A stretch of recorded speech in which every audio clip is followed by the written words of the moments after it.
What's up? Welcome everyone. Hey, What's up, baby? you look to be in a different place. I am. Usually you're the one in Florida, but here I am. I'm very near the house of the mouse, baby, hanging out. I know you. Uh, if there's any problems with my audio or anything, you'll let me know. I'm on the good old iPad. So, I think you're looking good. all right, Yeah, sweet. but yeah, everyone in the chat, let us know audio, video, everything good. Because I had to click the button tonight, which was a lot of work, and Right, I just need to be recognized for that. So, Mac, you're doing a killer job. Good job. thank you so much. Well, cheers, everyone in the chat. We got people already rolling here in the chat. Tim, Wes. Let's see. We got Corvette Corey. Trey. Yeah. There we go. Robert, Pat. Cheers, y'all. Dave Vogels. Okay. Dave. Oh, I Dave. got Dave. I got the samples, and that was very gracious of you. Thank you. We can't wait to dig into those. Daniel. Oh, yeah. We'll talk a little bit about that in a second about the Tater collection here. Here we go. Corvette Trey, CJP. Cheers, everyone. We also have a special guest here tonight, don't we?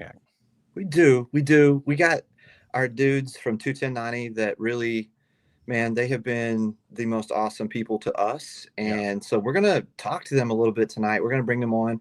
We may have Todd. We might have Andy. Who knows? But We'll see. we'll see. We do know we have at least one of them.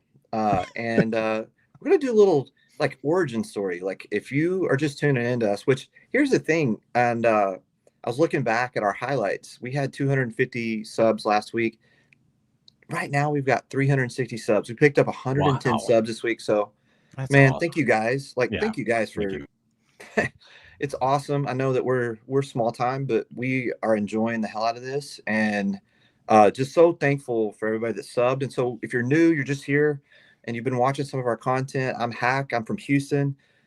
We've met in the whiskey community, and we have just decided, a few months ago to start streaming. And so I'm remote this week. Mac is going to run the show from the home office there.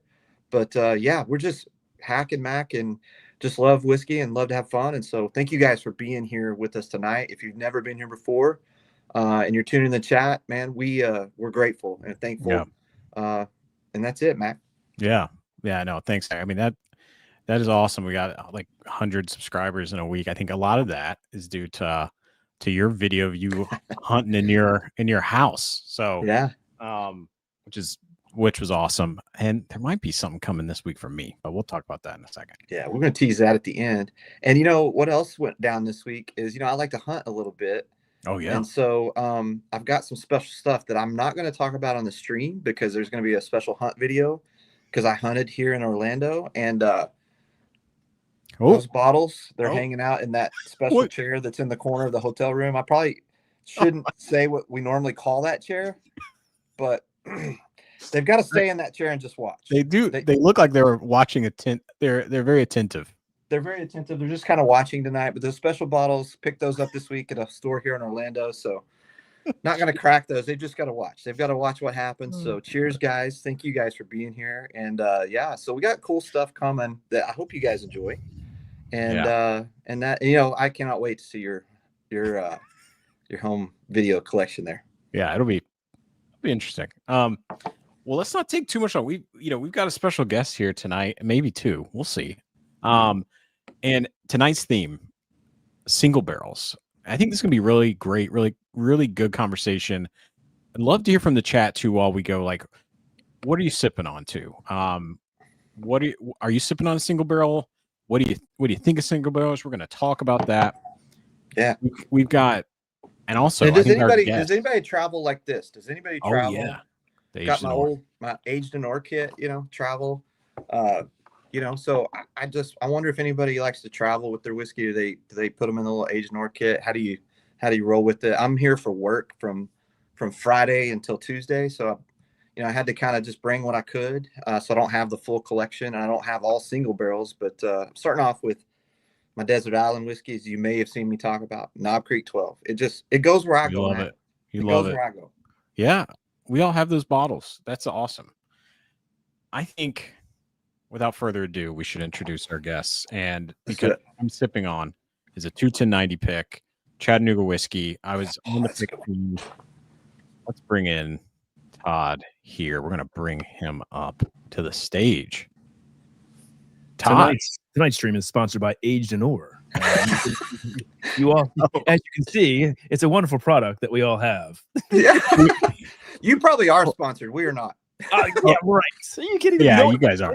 That is, I love this, and I took it to the reveries. By the way, these are great to take on picks, right? So when you go on yes, you can bring home samples, just fill these all up, and then I've got them. But when I was there, the case, and this is the broken one, it broke, right? So the zipper broke on it, and I just had it for like no. Damn. So I emailed them, and I was like, can I just buy a case, or can you replace this? And the guy was like, no, you can buy a new one. I was like, I don't need a new one. I just need a case. And I was like, I just got this. It broke. I was like, is that really how it's gonna? This is all through email. And the guy's like, sorry, dude, you have to buy it. So I said, well, you know what? I got a YouTube channel. I'll let everybody know how crappy your product is. I was never going to do that.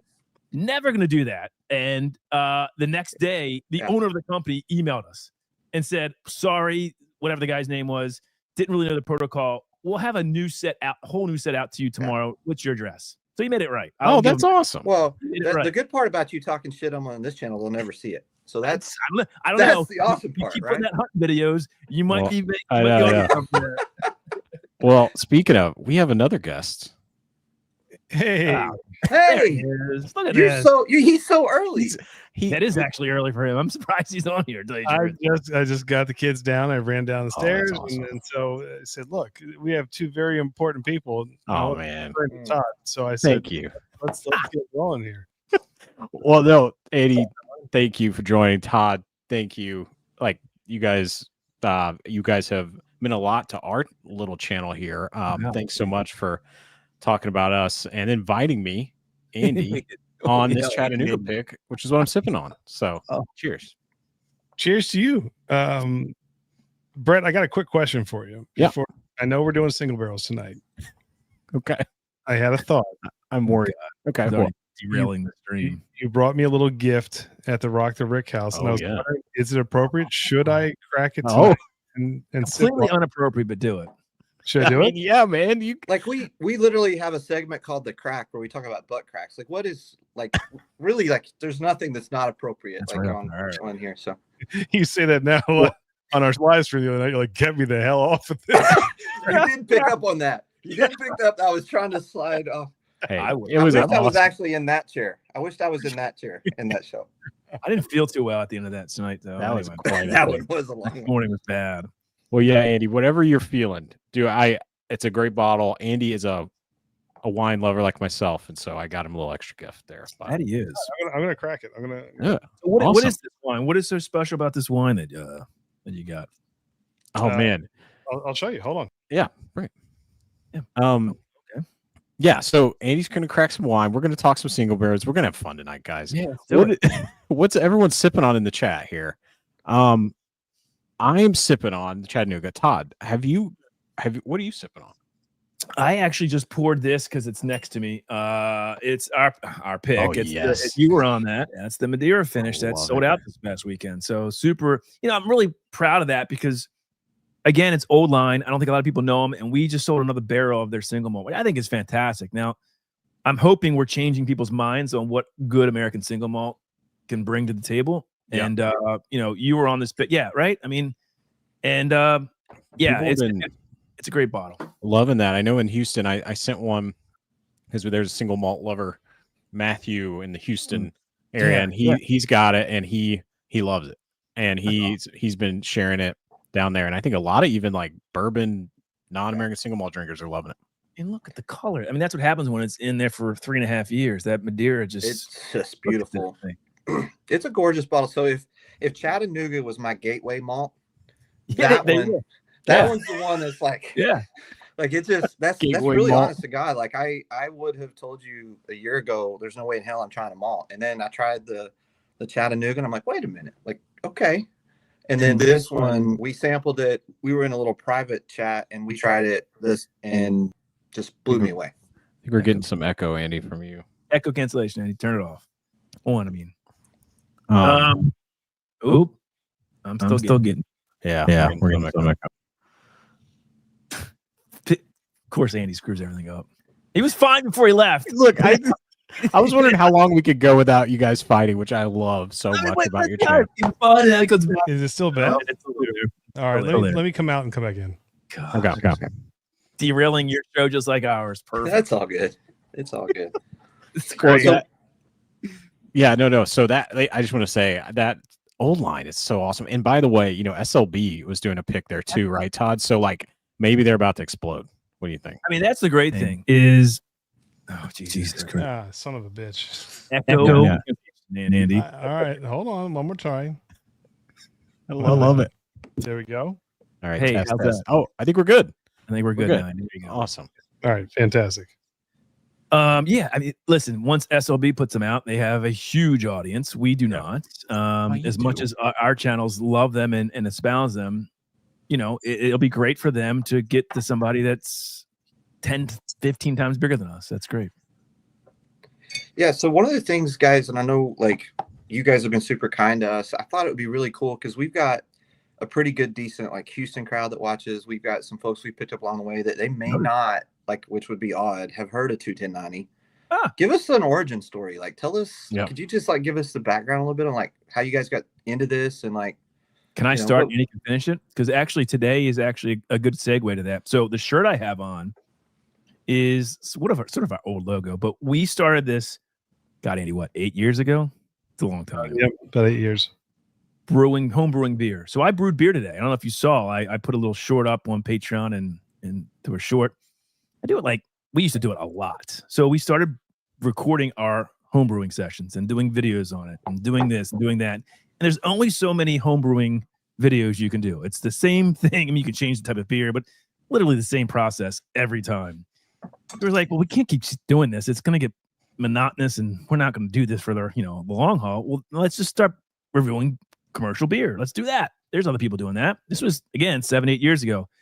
And Andy and I started getting these barrel-aged beers that was really speaking to us. Now, I was never a whiskey drinker, but then Andy said, you know what? We love this so much. I need to find out why that is, and Andy can take over from here. Well, we got a break because Goose Island sent us Bourbon County Stout to review, and cool. Break by us, we were getting, we were happy to get 100 views on the video, and so Goose Island came out, and for us it was big because we started getting thousands of views on our videos. We're like, well, holy hell, what the hell is this all about? So because that blew up, and we realized that beer was very regional.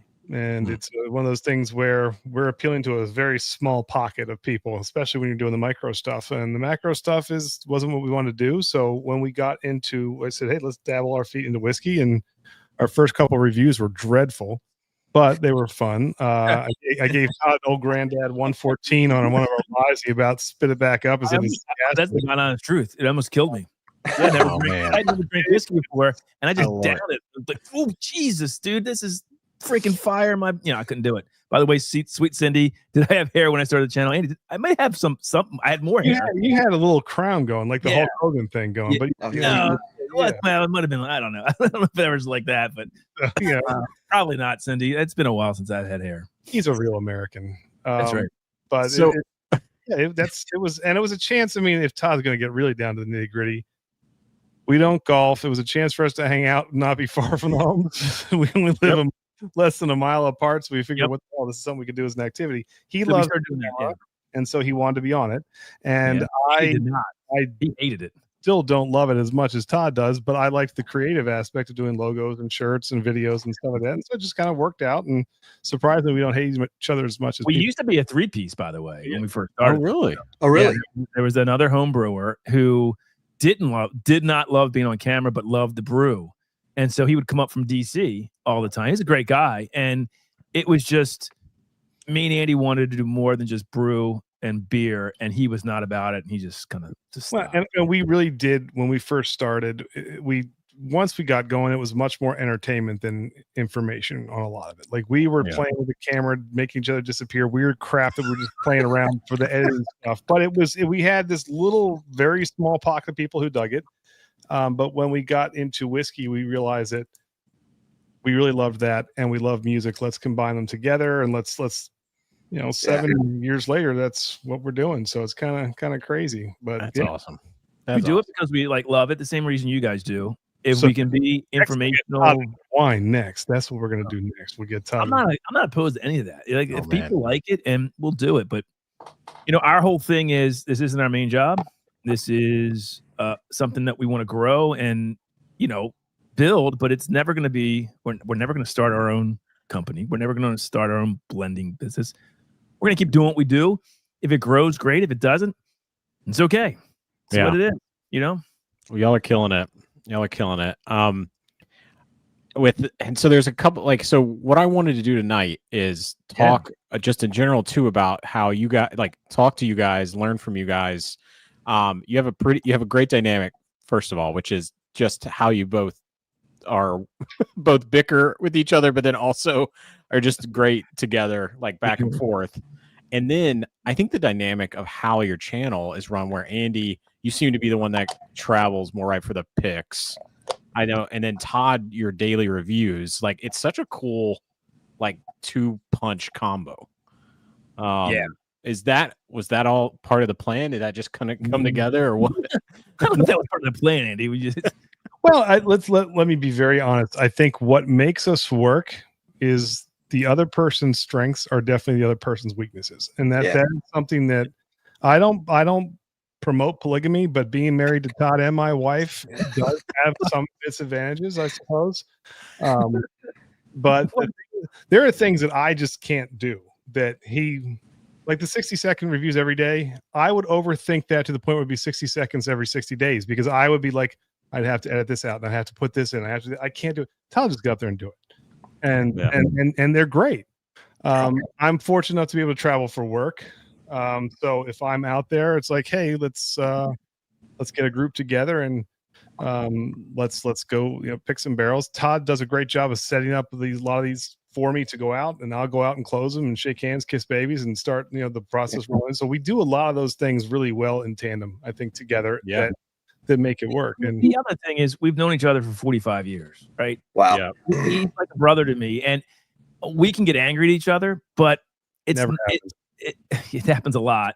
But it's there's no issue with that in terms of where we're trying to go with what we're doing. We ultimately know that both of our interests are for the betterment of what we're doing, and it's never a issue of this fucking asshole. Oops, sorry, I don't know if I can cuss on this, but it's I'm done with it. That would never cross my mind or his. So that's the good thing is, while we might disagree, I know his heart is in the right place as is mine, and so we're trying to get to the better. So we have to just a lot of times acquiesce. Would you say I know when he's really right, and he knows when I'm really right, and we ultimately are able to get where we need to be. So let's be honest, doesn't happen often, but I will every now and then say, yeah, that's true, Todd. That's a good point, and we move on from it, which is that's great.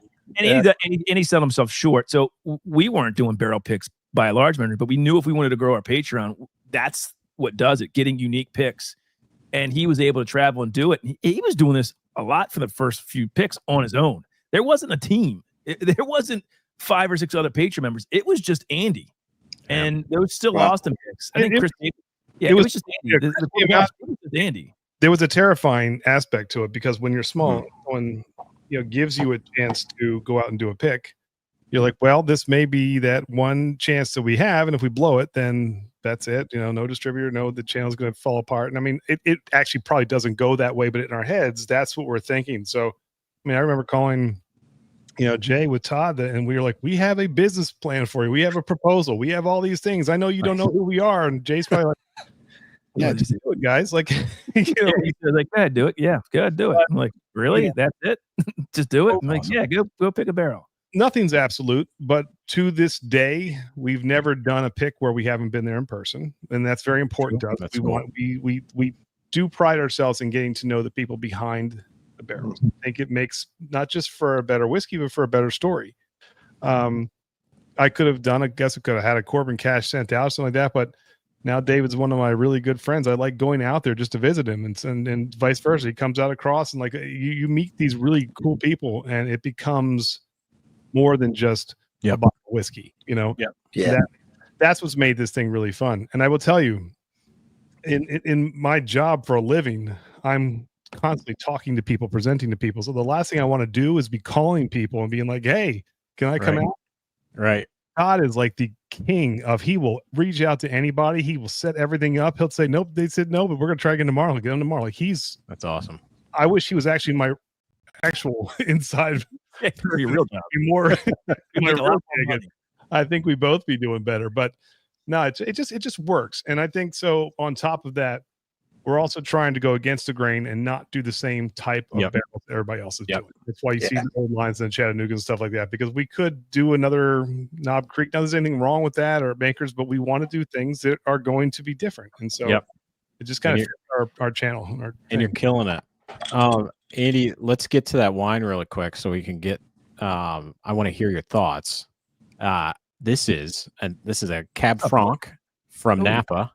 Lang and Reed. They're a small family-run shop, and they are killing it. And that is my favorite Cab Franc in the New World. What do you think? Well, let me tell you this. I geek out on wine. Okay, I know. I'm worried. Before I even crack this, I did a little bit of homework on it. Is this an expensive bottle, by the way? I ain't giving him cheap bottles there, Todd. I didn't think so. Hey, this is the man that owns 12 buff turkeys. Do you think he's going to give him a cheap bottle of wine? I will give this Buffalo Bill. Let him try it. I love it. You've now coined him Buffalo Bill. I hope he's not about that. He's going to love it. No, Cab Franc is typically like blended in Bordeaux and over, in France, in the Loire Valley, and it does well in Virginia because the climate is more suitable. True. Napa is ghetto blasted with heat, so typically when you do that with Cab Franc, it gets very grassy and herbal. Yeah. It's just not. You've been there, yes? Yeah. Oh yeah. Yeah. So this is a very climatic place where they actually have like the volcanic soil and some cold nights and things, and this is an actual beautiful expression of a Cab. Awesome. It's actually bigger than I think some of the European. It's bolder for sure to me. And it's actually a higher alcohol content too. This is close to 15%, which is a lot. Most of them out in France are around 12% or something like that. Nice. And a little bit lighter and less tannic. This drinks more like a Cab Sav than a Cab. Now you open it, you gonna be able to drink the whole bottle tonight? That's a silly question. Well, I'm glad you like it. I love it. This is wonderful. Thank you. Yeah. I was trying to think of when I should open this, and I was like, you know what? Let's do it. Well, we're so grateful. Yeah. We're so grateful to you guys, like, because we're small and starting off, and you guys didn't have to like shout us out or help us out, and like you guys have put us into like this place in the whiskey community where you've given us a little cred, and like we like to whiskey nerd out a little bit, so that's not always like the biggest audience, right? Like we got Mac talking about Seguin Moreau barrels, like like we like to do kind of nerdy stuff, but like what's weird is like I have found in my Houston group, we're all kind of like these super. And that's where this thought of the Houston basement dwellers comes out, is like we're kind of nerds, but we like to nerd out on it. And so I've really enjoyed, what you guys have done for us and just, helping us. And I think we wouldn't be, I know we're only at like 360 subscribers. We wouldn't even be near that if it wasn't for you guys. They've been at a channel for 2 months and they're at 366.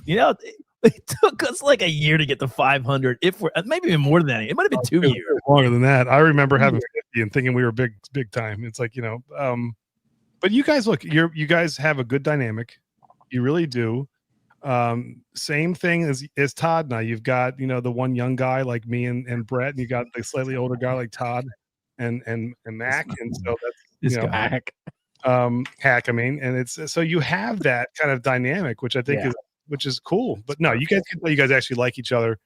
And I don't think there's anything. You guys are more entertaining than you think. The fact that you always say whiskey should be fun, I like that, because I don't mind people geeking out on whiskey. I hate it when people get pretentious about anything, whether it's wine, whiskey, or beer. Because it's all subjective. I don't care if that Jack Daniel's liqueur that Todd let me try that I thought was fun. That was great. Some people are like, you can't drink whatever. It was fun. You know what? That's whiskey should be fun. So I like that you guys do that. And I think that's what Todd and I try to bring to the table. Sometimes because we bicker so much, but let's talk about single barrels, the topic of the night. What do you guys want to talk about? You guys lead it. Yeah, go ahead, Matt. Yeah. So First of all, let me get in here. Domingo just subscribed to us from 210. Thank you, Domingo. Thank you, 210. You guys are awesome. But I want to get into some barrel. I want to get into barrel picks. I want to talk about them. I've got some of my favorites here. I hope maybe you have some close you want to talk about. Yeah. I want the chat too. You guys tell me. We've already heard a couple people talking about Old Forester. Let me just ask the question to the group. Single barrel. What do you think of? Like, what's the first thing that comes to your mind? I don't care what it is. Is it a big distillery? Is it small? Like, what do you think? Is it quality? Is it not quality? Like, what? Yeah. What do you think? And I think too, guys, like you guys like to do off the beaten path, which is so cool. But like if we framed it like this, like if we said single barrels, but let's keep it in the big dogs. Like if you said Old Forester, Russell's, Heaven Hill, Buffalo Trace, Jim Beam, like just the big dogs. Who makes the best single barrels out of the big dogs, you think? Well, I Wild Turkey's the one I want to go after. As if that's who I'd love to do some Wild Turkey. Yes. Yes. That's just me. They're so good. They're single barrels, at least the ones I've had from various groups. And we haven't done one single barrel pick from a legacy distillery yet. That'd be the one that I would want to start with. But Andy might be different. Awesome. No, I mean I don't disagree with that. I do love Michter single barrel rye. I wish we could grab because I know how much Bill loves that too. But I do think that they're just and I'm with you on Old Forester too. Old Forester has some great single barrel picks, which I think are fantastic. Do you think there's too many of them out there now, Old Forester? I don't know. I'm hearing. I don't know. I love them. Part of the problem is it's not so much that I think quality gets diminished. It's just that there's so much out there that it's hard to differentiate yourself. I think this is the problem that Elijah Craig ran into with having 3 releases a year, is that eventually it's just by the time you get one, the other one's out, and another one's out, and there's not a lot of delineation between all of them. Some are much better than others, but they're all good. And so do you really want to keep? I think there's less is more is something that the whiskey world should learn. Mm-hmm. And I think that that's when you struggle. When you start to be in every single corner of every liquor store USA, and they did their single barrel pick where they were sent 3 samples and just picked one. I think it's too much, and that's why I think sometimes the big boys get hurt. But I definitely think that's what's happened to Elijah Craig in many ways, is because you see Elijah Craig store picks everywhere. And like, how do you decide? Like, you can only own so many of those, and so it's like, how do you decide, like, of the big dogs, like which ones you're going to have all the time? So it kind of falls back to like, what do you love? I think that also that's a great point, Hack, and I think that also is, in some cases with non-legacy distilleries, with the amount of single barrels that have come out, like we get asked so many times about a Sagamore single barrel pick. It's 8 miles from our house, right?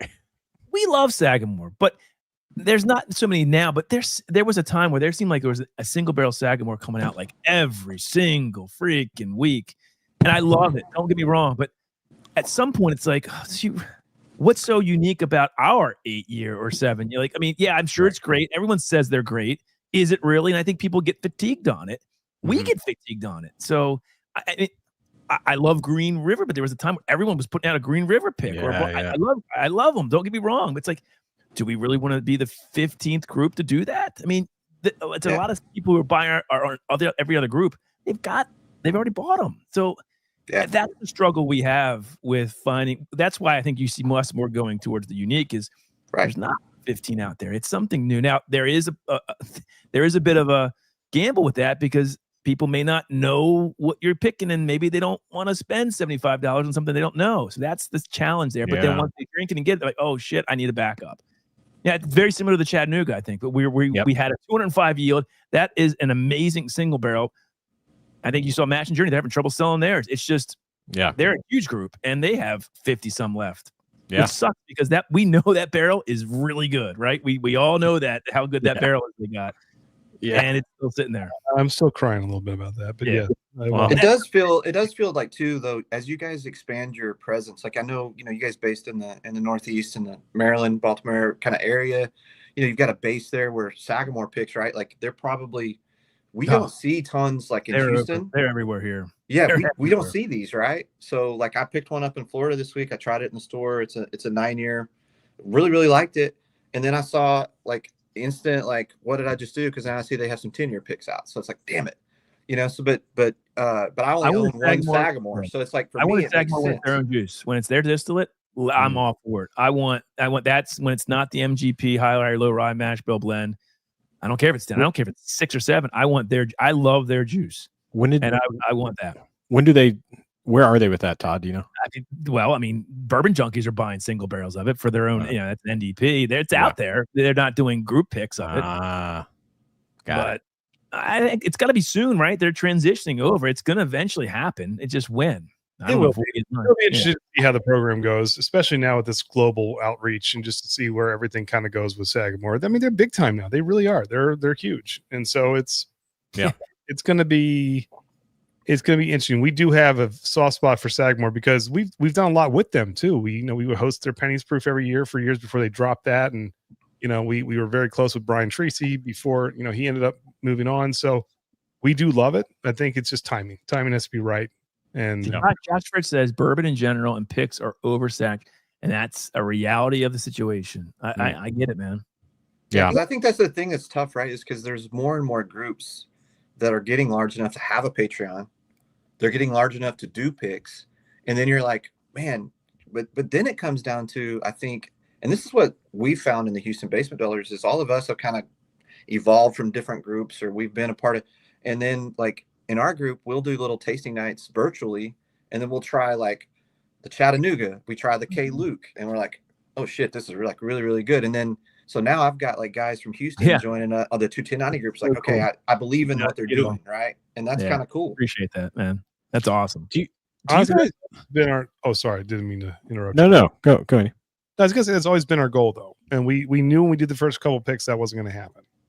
But you want to hit a home run as often as possible, because if people align with your palate, then you can go to a place like Old Line, or you can go to a place like Chattanooga, or you can go to that's off the wall a little bit, and people will say, I've liked what they've done.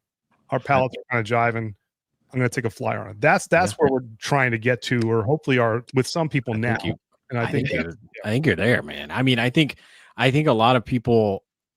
I'm in.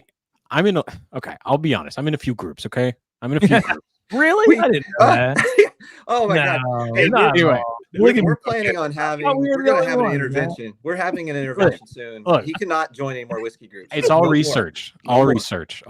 The thing is, you guys, I think you have the best picks out there, the most unique, but then it's not just unique, it's quality, and that's hard to find right now.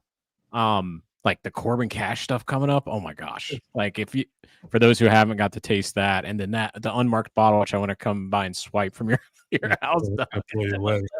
But anyway, I think, this is, anyway, I wasn't planning just to do 21090 commercials, but I'll do them all night. I'll do them all night because I'm a big fan. Let's talk about stuff other than 21090. But seriously, if you guys got to check out these picks. Okay. You mentioned Wild Turkey. Here is one of my favorites. It's Russell Reserve, Tyrone B. Russell's Renegades. So this is Rare Bird, David Jennings. I'm sure that's amazing. I mean, the Russell's picks he puts out are incredible. This one is special. Yeah. I'm sipping on that. What do we got here? Mac likes whiskey. That's true. I do. Shocker, isn't it? Shocking. So let's move on to some of the other big I think there's one distillery that I know does not do a good job of single barrels. That's what I was going to ask.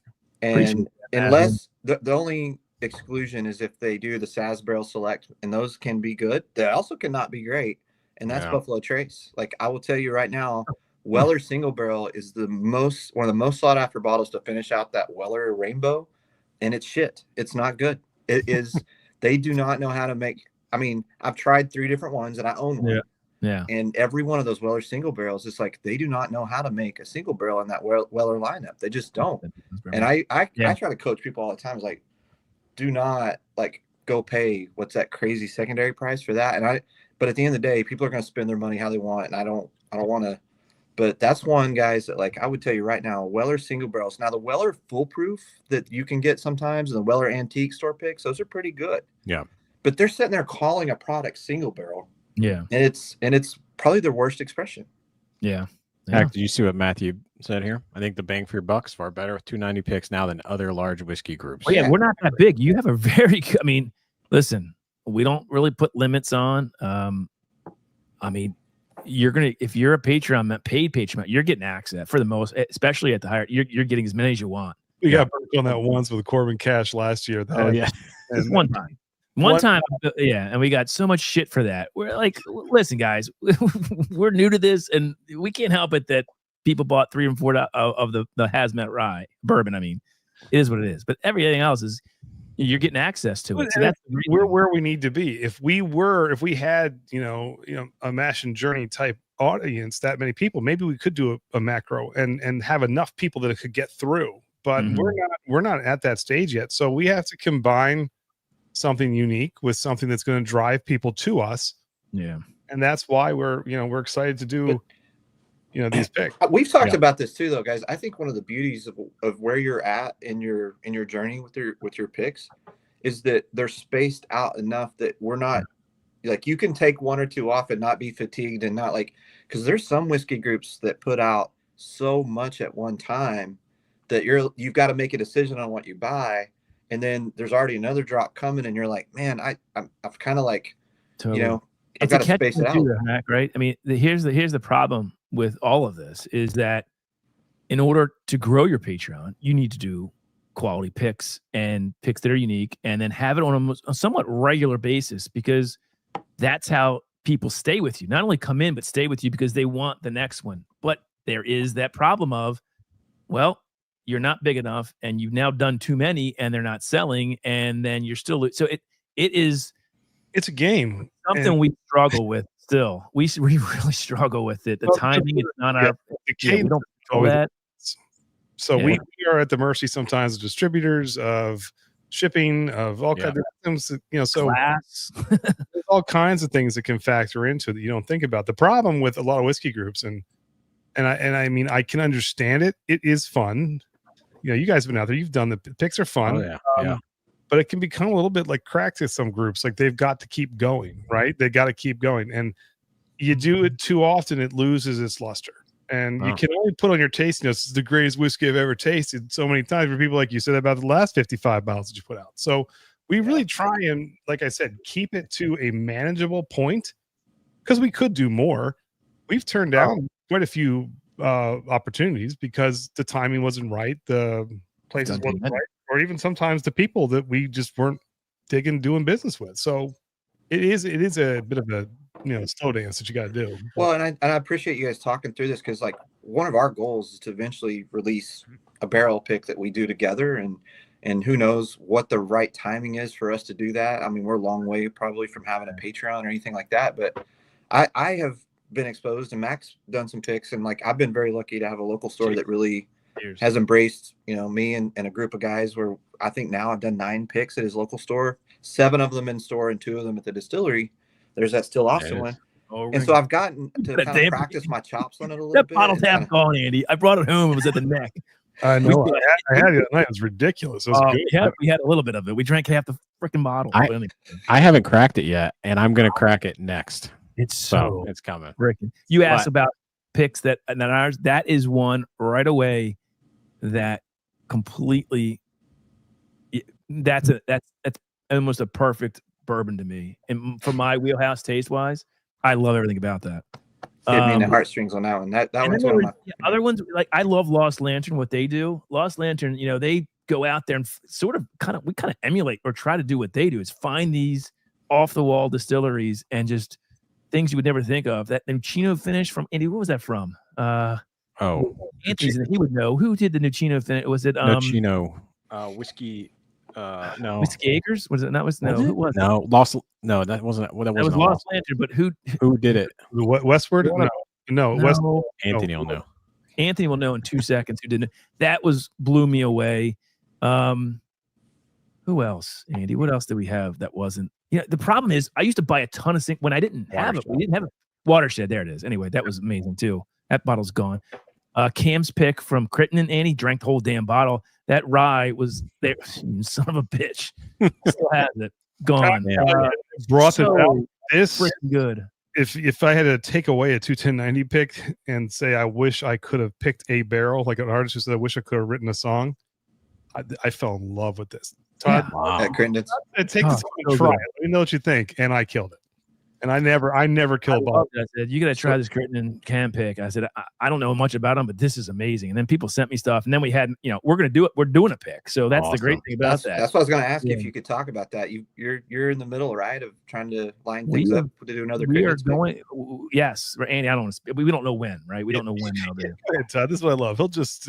Well, I mean, listen, it's you'll know. You heard it here first. Hack and Mac. There's a Crittenden's pick coming next month. Nothing is said yet. We are in negotiations and working on. There's no negotiations. We just got to figure out time to go down there. That's all it is. This is why I hate it. This is why I hate it.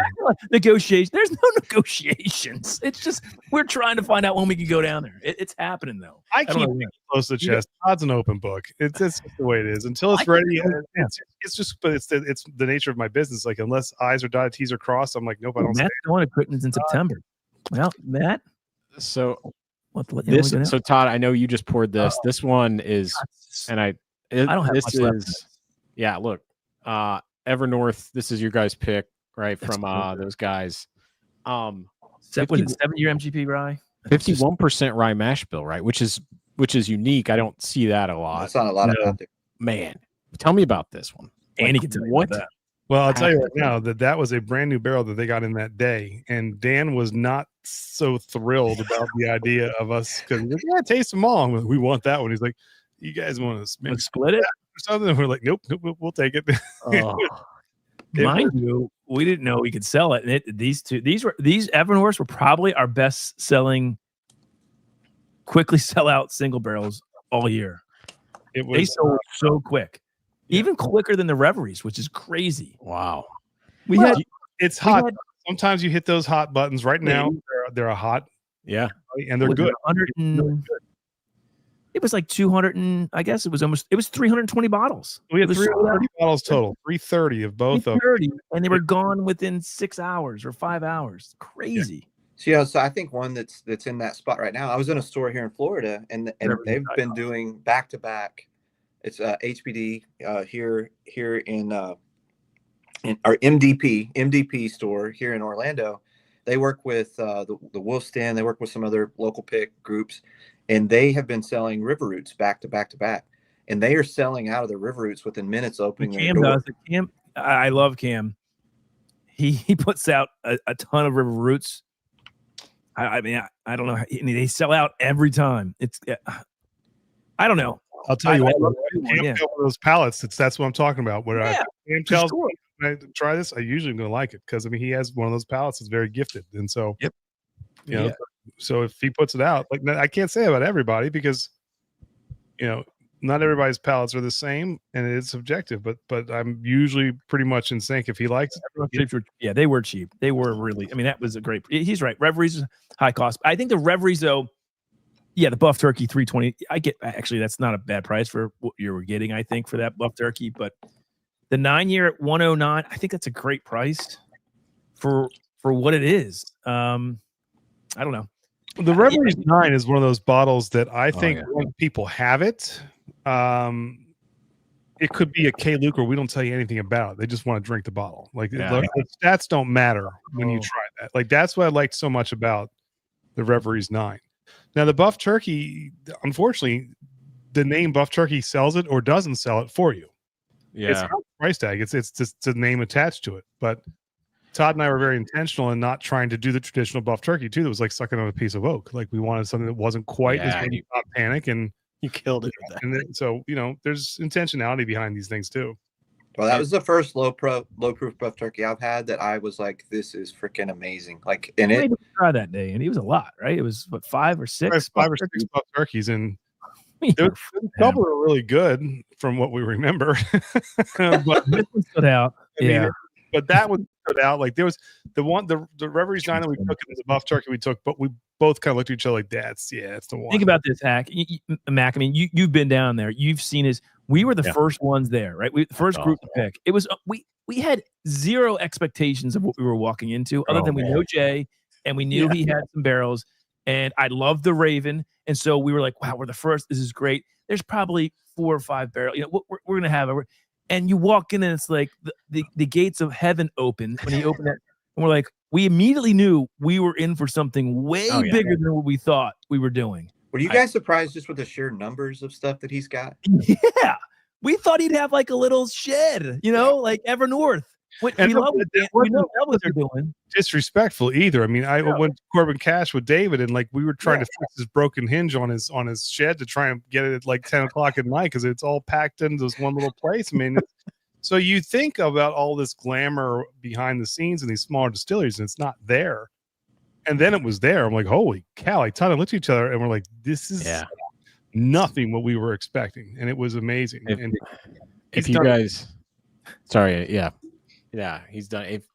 I will say, right, like if these first releases this year of Reverie stuff has been so good. There's a lot more, right? Coming, it seems so. And that scares me too. Like there's something where it went from, you know, there's nothing out to a lot of groups are going, and the flood coming, and the wave is going to keep happening. Is okay. What's the right call? So where do you see this going? So I always try to remind myself of this story of like I was drinking whiskey for about a decade pretty seriously before I even knew there was like an internet sort of scene. And I think there's a lot of people that do that now. Once I got on the internet scene, I started getting a lot more bottles. So thanks a lot, Todd and Andy. But now you have a channel. But I think like, where is this like from a business perspective going? Because people are saying the bourbon boom's dying. Does that impact the single barrel market? Does that impact the pick market? What are producers? What are like distillers thinking? Best person to ask that. I mean, truthfully honest, just open to everyone. I mean, what do you think? I don't know if anyone know. I mean, if you do, let me know. But I mean, my personal opinion on that is that I think it's going to help certain distilleries and it's going to hurt others. And the same way that I think craft beer got so big it had to slow down. The craft distilleries aren't there yet because a lot of them that are young are now hitting that point where their stuff is really good. And if they can get out there, and the difference is, unlike beer, if we find a little hidden gem, you know, somewhere in Southern Maryland that we can send out to people in California who'd never get access to it, that is a difference maker. And for a single barrel, big for them for exposures, big for us. Now, the big boys, I don't know, if you get flooded with too much stuff, it does hurt the bottom line. And less people are drinking as much as they used to. You know, the millennials and the Gen Zs are not drinking like, you know, the boomers and the Xers. So there's some of that too. So I mean, you have to take it. So I think it will help certain. It's right. They need to be cheap soon. That's right. The Uncle Nearest thing. Yeah. That is unfortunate. Yes. Yeah. No, I think you're right. Like there may not be a clear-cut answer to that question, Andy. It's like for certain ones, yes. For others, no. I mean, obviously right now the banks are really tightening up. Anyway, it's going to be interesting. I think more and more people will gravitate towards it. I just don't know if it's at that level from like a big distiller to really change business models yet. I don't know. I could be. I mean, no, I think it's this question to you guys. Real quick, Andy, sorry. Yeah, it's a difficult question, but I do think it is very. It really does depend upon the person too. Some people think about even our parents, like maybe they just drank, you know, Bud or Miller or Coors. Like they were never going to go try out an IPA or whatever. Like that's what we did. Like we liked that differentiated piece. Like I want to try. And now we got sick of the same old IPAs and they had a hazy, you know, this type of IPA. There was just so much to choose from. And it became, what's the next good thing? Whiskey can get into that. But I also, and I mean, I don't want to speak for Todd because he might kill me for saying this, but we did a rum. I was happy to dive into rum. And there's some other things I want to dive into. We're doing a sweet potato. I would like to do potentially a tequila or a gin. Like there's some other things I think we can start to expand the portfolio to, which other people may be afraid to do. And I think that will help too. Let me ask you guys this real quick. I'm curious what your answers in the chat can answer this too. But is there a brand, distillery, you know, that you used to be buying multiple single barrel or even actively searching out single barrels for say 2 years ago, even what that you're no longer, you're like, you see it, you're like, I don't even want to touch that. For me, it's like Starlight, it's Nulu. Trying to think of any other ones. I used to buy a ton of their stuff. There's Silvax had stuff. I'd grab, I would grab it. Now I see a single barrel from them. I'm like, that's never gonna sell. That's the first thing that goes through my head. What about for you guys? Yeah, you said one that I want to just nail on and not talk about, because I was talking with my basement builders about this, and the Silvax has completely just pissed me off. Like I'm at the point where I will not renew next year, and I don't care who knows it, because I've been a member where I get the free shipping, I get access to barrels early, and a lot of their picks that they have made have not been good, and there's a mystery really behind, like, okay, who's picking those barrels? I want to know who's picking them.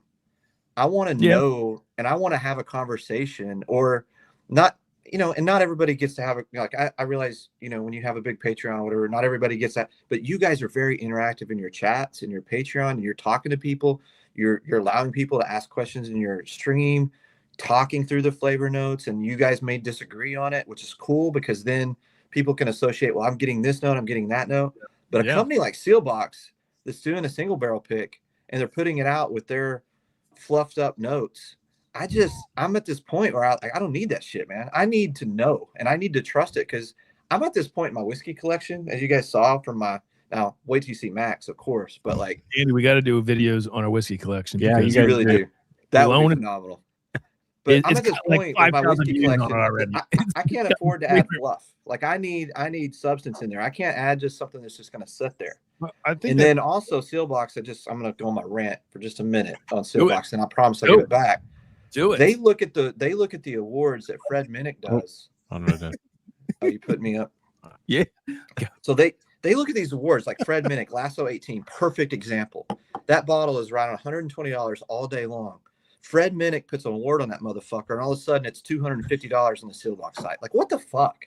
Like, you're literally just trying to reach the market. Man, I like it. Illusion. And Sealbox as well is now they're putting out these 20-year light whiskeys or doing other things. And honestly, we've tried some of them, and they're not great. So at the end of the day, and also Sealbox is a carrier for people. So I kind of feel like there's a little bit of conflict there, where they're trying to promote through their website things that they want to sell versus their partners that they should be partnering with. And I just don't think it's a good business model, and so they won't get my money again. Like, it would be very hard pressed for me to get anything from Sealbox, and that's how I feel. I like it. Wow, you hit a nerve with me. I'm sorry. No, I can't argue that. I think one of the things that when you talk about transparency is, look, and I hate to say this, right now anybody can plug in, like, hey, give me some tasting notes into Chat GPT and have them throw some fluff and crap up there and put it up there. It's the greatest thing ever. I'm not accusing anyone of doing that.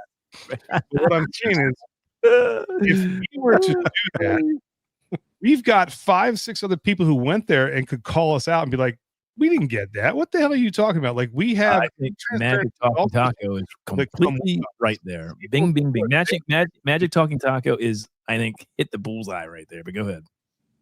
What was here? The problem is, I think Silvax has gotten too big and they're picking barrels to fill a quota. I believe that is possibly true.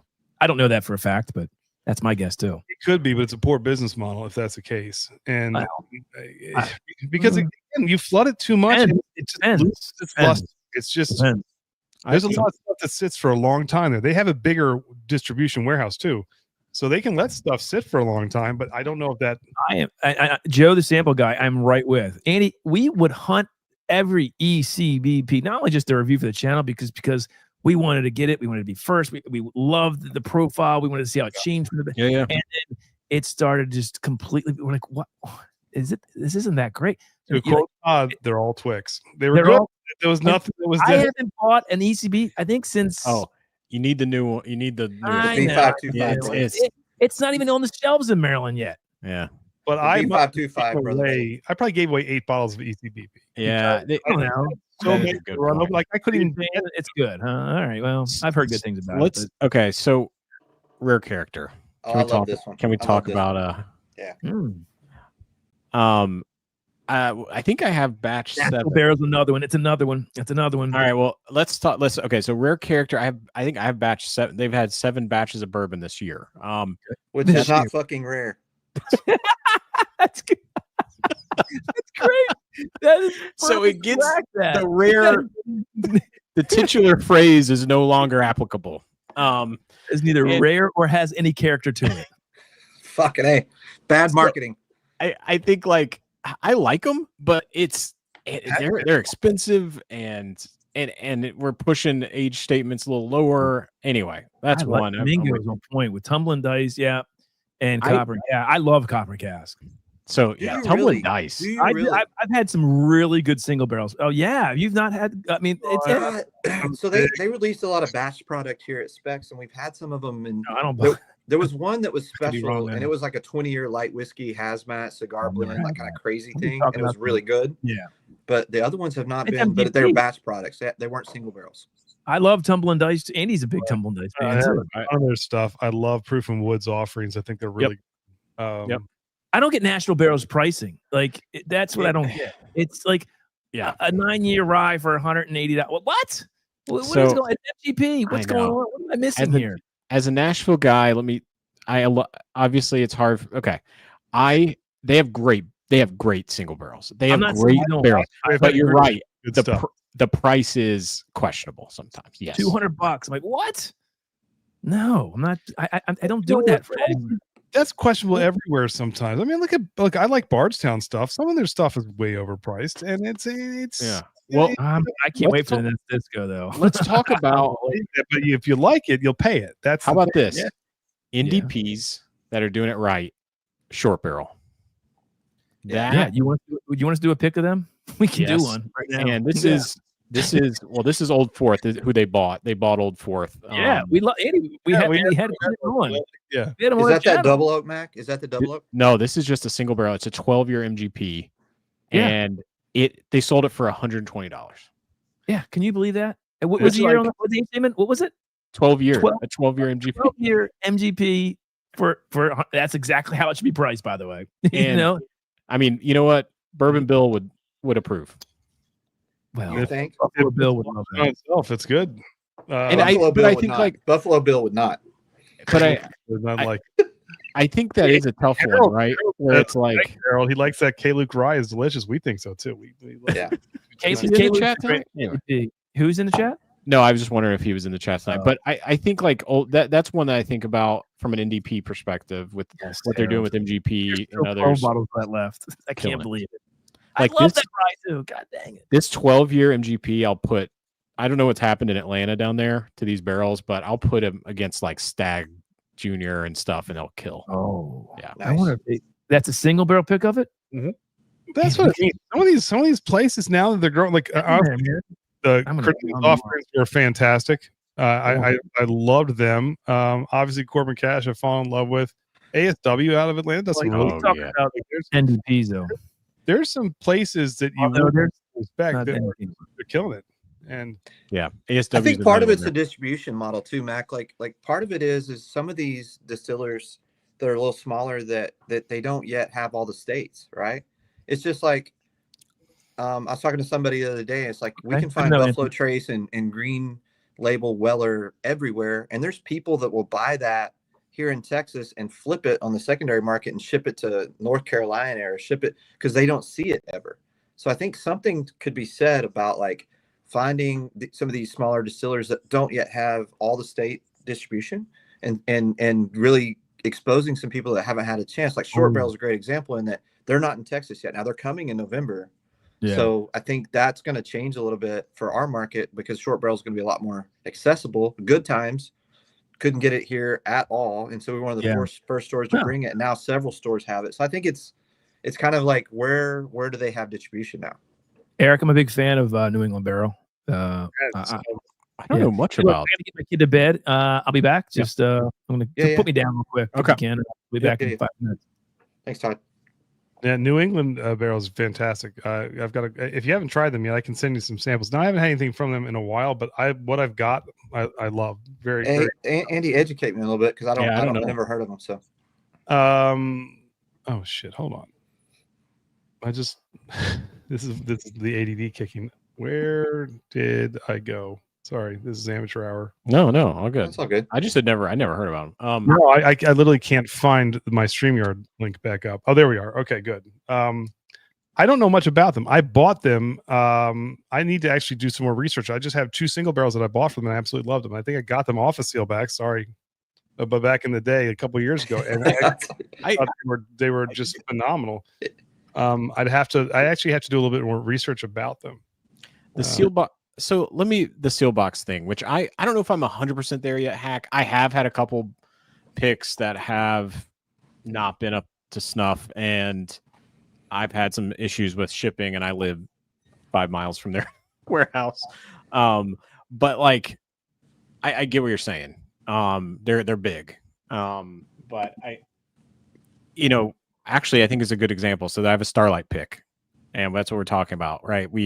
Starlight is it's variable to me from like a single barrel perspective. I don't know if how you guys feel about it. Or I've got a Starlight pick from it's J West, and then I've got a Starlight pick from Steel Box. Very different. I love the Jay's pick better.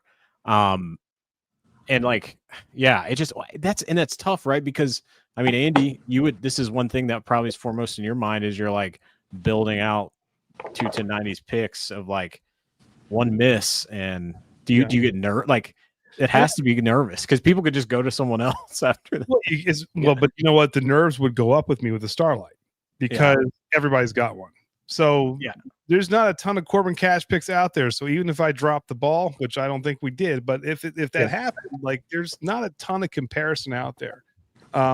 Starlight does a billion picks. Here's the thing: I like Starlight. Yeah, some of them are fantastic, but there's so many of them, and now they have that pecking order when you go that you're on a certain tier and you don't get access to all the good stuff. Like that stuff I want nothing to do with. In fact, when we had them on, we talked more about their vineyard and their wine than we did about their bourbon. That's kind of the way it was. It was the same when we had the Carters on before everything kind of split up. It was we talked about Carter Cellars just as much as we talked about Old Carter, the whiskey. Like so, we want to get the whole picture with people. And to back you up on that, Andy, one of the few store picks that I've ever turned down for our store was Starlight, and they sent us like 4 expressions of the double oak and 4 expressions of the cigar blend, and I took a group of 3 or 4 of us from the basement dwellers, and we tried it, and we all agreed like we're not going to buy that for the store. And I just wonder like if sometimes if you don't have some of that clout, if you're not going to get a good enough expression, and would another store just say, yeah, we're just going to make a pick because it's a pick? I just don't believe in that. Like if it's not good, we're not going to pick it. And I think most people are afraid to do that because if they send it to you, all right, we'll pick one, pick the least offensive, not the best. You pick the least offensive because they sent you one. And I think people do that a lot because now we have a single barrel. This is another reason I like going out in person. Now there's danger, because if you were to try, their samples, and you're like, oh gosh, they're all terrible. Well, you've flown out there, you've got a group with you. It makes it a little bit tougher to say no, but it also makes it a hell of a lot easier to say, hey, these are good, but can we try some other stuff? We don't think this is going to resonate. They're not going to do that with samples. You're going to send them back like, we didn't like the 4 you sent us, send us 4 more. They're not going to do that. No. So, and that's part of the allure of going in person too, is sure. We got some stuff we think you might like. Come check this out. And that's where things change. I think another thing too, Andy, and I'll bring up one pick that was push my palate. Can you guess which one from your the OCD? Yeah. And which I liked. It wasn't like my top, but like you told everyone, right? You're like, hey guys, guess what? This is a different type. These are the notes, and I think you did it well. Kind of talk a little bit about like where you probably you're going on so many picks, you're tasting a bunch of things. You taste something like, oh, this is different. This is not like I like the, we won't get into the notes again because that was controversial between it was you and Todd or whatever. But Todd even my descriptors, Todd said don't put it in there. He said people won't buy it. I was like, but I can't not do it. Yeah, transparency. This is one where I could have, because honestly, it was just me by myself. So I mean, long story short, one of the most memorable picks I've ever been on in my life, because David Meyer is a really cool guy, but he's different. I mean, he'll tell you off the bat, like he's not your typical like let's sit down and hug it out type guy, blah blah. He walks to the beat of his own drummer, and I love that about him. And he was very specific. He says you got from 3 to 5 o'clock hard cutoff. I'm gonna have a couple things out, and then out the door you go, man. He was like, okay, cool, no big deal. And I was there till 9 o'clock. We were sitting there. I mean, we toured the place twice. We sipped on more stuff than I could ever imagine. He wouldn't tell me anything about it. He's like, try these. I'm not telling you anything about it. Try these. I'm telling you. And I'm telling you, I had that, and I walked out. I was like, this is going to blow people's mind. They're going to love it or they're going to hate it, but I got to get it. And I thanked him. I said, this is one of the most unique things I've ever tried. And David Souza from Corbin Cash tried it when we were in Vegas and said, this is my favorite bourbon I've ever had, which is kind of coming from him. So which is really cool. And some people were like, nope, that style is a little too Scotch-ish for me. And they shy away. A typical bourbon lover probably didn't love it as much as others, but yeah, it was smoky. But the story alone, again, was enough to get people intrigued. Yeah. And I think that was something that people who try it were like, damn, this is really good. Word spreads, it goes fast. And that's because everybody's like, get the Cafe LA. Everybody knows what it tastes like. It's really great. It is great. But the whole point to me of a single barrel is you don't want something that's so close to profile that you get it in the store anyway. Like you want something that is going to stand out on its own. That's what makes it, to me, a single barrel. And so that was what was fun about that. But you do have to be transparent in what you're picking and saying this is different. And if you're cool giving it a try, do you know what I like to do, Andy, is something that Jason at Mash and Drum, I learned this from him, I think, is that he does a really great job at it. Like he's amazing at it. He'll do a side by side and he'll be like, if you like da da da da da, and he'll throw out the notes, you're gonna like this. If you like da da da da, you're gonna like. So like I love the fact that he doesn't say like, oh, this is great, you're gonna love it. He actually speaks to like what he's getting from it, and if you like that kind of profile, you're probably gonna like it. And I think I've tried to incorporate that into some of the store picks we do, because I'm like, if you like this sweeter butterscotch type thing, this is gonna be your jam. Yeah. But if you don't, then like, and I think that that's more educational than just being a salesman. Like I'd rather educate people on what I'm getting, and if they agree, great. If they don't, great. But like I'd rather put people in a spot where they make their own decision. Well, if I pressure you into it, it doesn't feel right on either party. It's like, oh, trust me, it's a great thing you ever tried. Just get it. Okay, then you feel guilted into it, and then you don't want to be a used car salesman with this stuff. No. If it were a 6-pack of beer, sure, give it a shot. It's going to cost you, $15, and you're okay at the end of the day. But if you're going to ask somebody to take 70, 80, $100 out of their pocket, be as honest as you possibly can. This is what it is. This is what we get. This is what this is why I love your notes on the Pursuit Double Oak that I think is sold out now, so we can talk about, which is the one that you got the barbecue lace. Oh no, we gotta wait. Oh, we gotta wait till Todd comes back. But yeah, Anthony, Pursuit United Pick is the most divided I've seen Todd and Andy on tasting now.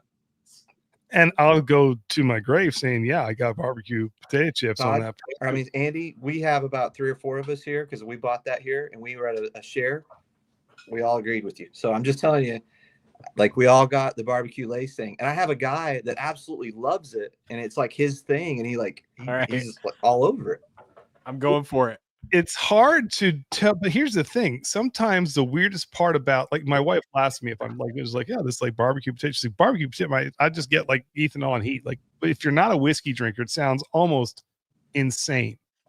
And if you don't have any type of cred to back it up, it sounds like you're just blowing smoke up someone's ass. So you have to be able to be as authentic in these descriptions as you can, because you definitely don't want it. Because honestly, if someone just told me, yeah, here's a whiskey that tastes like barbecue, just really, but that's not it. There's so many other complex notes going on, but you will get pieces of that to come forward. And 90% of what you smell is what you taste. And so you get some of that on the nose, and it comes through, and it's just, oh man, you know what this is? Hack.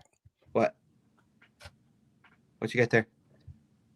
It's the King Ranch of Pursuit. Yes. It's the King Ranch of Pursuit. That's such a great comparison. So those of you that don't know, I mean, Andy, you probably know, but like, so King Ranch is an exclusive Old Forester expression to Texas, and King Ranch is the largest ranch in the state of Texas. It's historic. Like if you ever watched the Yellowstone series, they shot part of, like, when they sent Jimmy to Texas and they did the whole thing. So they shot part of that at this ranch, right? At the King Ranch.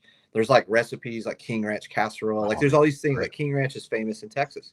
So they take the mesquite wood trees and they send them back to Kentucky, and they turn them into charcoal, and they filter the Old Forester through that. So you get this mesquite filtering flavor on King Ranch. And that's a really great comparison. That is a very good comparison. Matthew asked me to do it side by side. I'll do it if I have to. All right.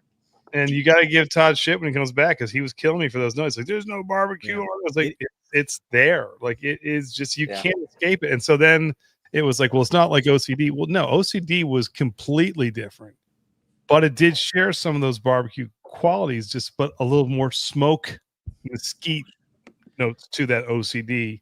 Yeah, I think Todd was afraid that people would be shied away from it too. Where, like, this is a friend of mine from Houston right here, loved it and still got the barbecue chip note. Like, yeah, and so it's fine. It's not like it's not that like it's a one trick pony where all you're getting is barbecue. No, there are, but I mean, again, I think that's what you're looking for. You want something that's going to play different. You want something that's going to. People don't think Pursuit United be like barbecue chips. They don't. But here's what's crazy is I've done a bunch of these Pursuit side by sides, and I've done I've only done 2 store pick Pursuits. I've done I'm the nerd that asked about what does the SS code mean, right? Like, that's me. Mm-hmm. But I did a TB, which is I was responded to you. I know, thank you. And I did the creme brulee, and those are similar but slightly different. This one is much different profile. Like, it's like, but it's still a Pursuit double oak single barrel pick, which is kind of crazy to me. That's what I love, because people think barbecue, sometimes they think smoky, but that's that sweet shop stable. Like, you get some of those sweet barbecue notes. Like, it's not just like, and yeah, you open like a bag of Lay's barbecue chips, they're sweet. It's not like this tangy, like, very spicy. Okay. It's different. So I just did the side by side. And you're right. With the Pursuit pick, I get like a honey barbecue. I get like a honey glazed barbecue note.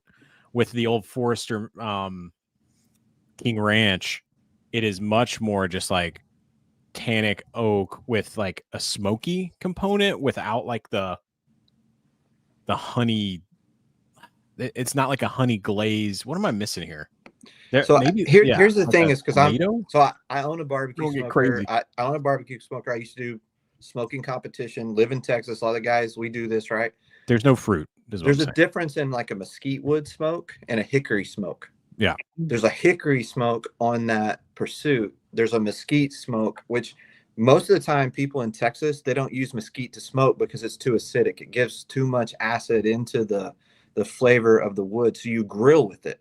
So you get it to a higher temperature, so it's not releasing the smoke, but you're just getting the fire off of it. So that's a little kind of like thing that I think you're getting on that is where I think that's the slight subtle differences in the wood that make you kind of like, oh, okay. Yeah. Because hickory is a very sweet wood. Like it gives you that sweeter note. And that's why you get the sweet barbecue lay thing.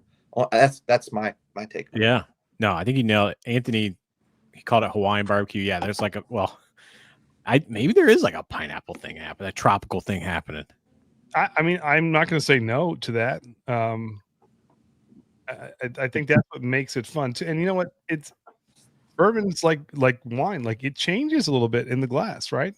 Yeah. So you will start to get some different notes. And I mean, I think that's fun too. That's one of the cool. But a friend of mine is just getting into, like, he bought a book and he's starting to do the notes and he wants to get serious about like practicing. And so he was asking me for advice, because I've been doing it for a few years, where like I nerd out and I get my book and I spend time with it. And I said, the main thing you need to know is your notes are your notes. They're not fucking wrong. Like, if somebody tells you your notes are wrong, they're wrong. Because at the end of the day, that's your note. Like, that's what you get. So at the end of the day, you don't need to like worry about, am I getting the right thing or whatever. You don't need someone to tell you. If that's what you get, that's what you get. And you don't, and that's cool. It's like the most important note is like, do you like it? Is it good? And I think that's what was fun about working with like Jonathan Maizano from K. Luke. I'm not telling you anything. Like, it's a rye and it's a bourbon, whatever, but that's about it. I'm not telling you the age, I'm not telling you the proof, I'm not telling you what I blended with, nothing of that. And I want you to like it. That's typically how I approach the single barrels anyway. I don't want them to tell me this age. I don't want them to tell me this proof, because as soon as you hear stats, it instantly forms an opinion in your head. You're already biased whether you think you are or not. When I told everybody that the hazmat was coming for Corbin Cash, it could have been garbage because it was 150 proof. People went ape shit for it. They just did. I happen to be really glad that it was dynamite juice to back. Great. But that stat sold it. And it actually is different than if I said 147. It just 3 little percent, like those little things make a difference. And so I like to do it blind completely, because it takes all those biases out of your mind when you're picking things. Because we actually, the first still awesome we picked was the youngest one that they had. We picked their youngest single barrel they offered. We got that for our very first single barrel pick, and we loved it, and it turned out to be really, really good. So, when speaking of still awesome, that's when we feedback? did our pick there. That's exactly what he did, Andy. Is he said, because one of the guys with us was like, "How old is he?" He goes, "I'm not going to tell you unless you make me tell you." Yeah. And Christian was like, "Here's why," and he said exactly what you said. Is because as soon as I tell you how old it is, your bias enters your mind. As soon as I tell you what proof it is, the bias enters your mind. So he said, "I want you to try these expressions all separate of each other, and come up, with your own opinion." I do want to ask something, Andy, about you doing barrel picks. Do you do anything to palate cleanse between barrels? Are you what's your process? Really, like, how do you go through when you're doing your hero like Todd before my picks? Yeah. I swear he started a movement. Like, people now. I still don't get it. But it's fine. It's kind of funny that he does that. I mean, not much. I tried not to eat anything spicy or like very something that's gonna like garlic or anything like that before I go on a pick. Yep. I try and be just enough in your stomach that you're not either bloated, but also not going to get drunk off of 2 pours. Like, it's you try and balance that, and then honestly, give me a couple crackers and some water, and that's all I need. And I do the He's a pro. Shirt smell, kind of like to get the aroma out of your nose when you're smelling, and you move on and just kind of keep going. Andy's a pro. We have yet to talk about the best of the best single barrels. Oh, those are amazing. Peerless. Andy, can you get a Peerless single barrel? I would love to. Okay. Did you send Todd samples? Does he know how good they are? Oh, I will do whatever I need to do. We're gonna stop doing it. You're gonna start sending me samples because I'm tired of Todd getting all the spoils. I know. Come on, man. I have a couple of these. It's the fault is on Houston because they send me all the distillery releases, all the Houston guys. And DC is one of like 3 places what the fuck? where wait a minute, time out. You live in a place, one of the few places in America that can actually ship single barrels from Peerless, and you're blaming this on Houston? Yes. I'm failing to understand the logic in this, because clearly Houston, we cannot get them, and you can get them. And so are you saying that you get them just to get peer flex on our pressured group? Like, you're just like, hey, look at me, look at what I have? Is that no? I get peer pressured from like Robert and Matthew. Okay. And all right. In Texas, we have a saying, is like, when you're out in the cattle field and when you have to be careful where you step, that's where I'm at right now. I could just step here it and goes. it's just bullshit. All bullshit. Here it goes. Bullshit. We got a Houston saying coming from Hack. I like the other side of this. Is this what we sound like? This is great. Yeah. Here it goes. We got a Texas aphorism. Anyway. Anybody smell that? Can y'all smell that through the YouTube? Is there smell-o-vision on YouTube? Does it smell like bullshit where you're sitting? I just want to know. Like, I'm getting a note of bullshit on this. Hold on. Wait. So does the chat? Are you guys hunting the cherry sour distillery release?